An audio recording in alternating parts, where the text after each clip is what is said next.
Let's travel back to the summer of 1956, when a small group of ambitious scientists gathered at Dartmouth College. Their goal, to explore the possibility of creating machines that could think and learn like humans. This historic workshop, led by John McCarthy, Marvin Minsky, Claude Shannon, and Nathaniel Rochester, marked the official birth of artificial intelligence. Despite limited funding and plenty of disagreements, these pioneers set the stage for a new scientific field.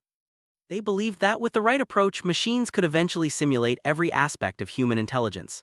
Their optimism was infectious, sparking decades of research and bold predictions about the future of thinking machines. What does it really mean for a machine to be intelligent?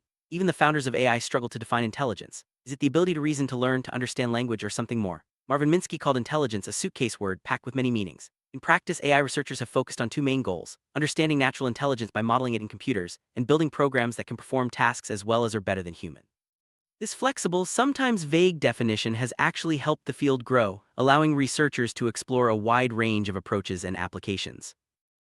Early AI research split into two camps: symbolic and sub-symbolic approaches. Symbolic AI, like the general problem solver, used human-readable symbols and rules to tackle logic puzzles. These programs mimic the way people describe their conscious thought processes. On the other hand, sub-symbolic AI drew inspiration from the brain's neural networks. Frank Rosenblatt's perceptron, for example, learned to recognize patterns, like handwritten digits, by adjusting numerical weights, much like neurons strengthen connections through experience.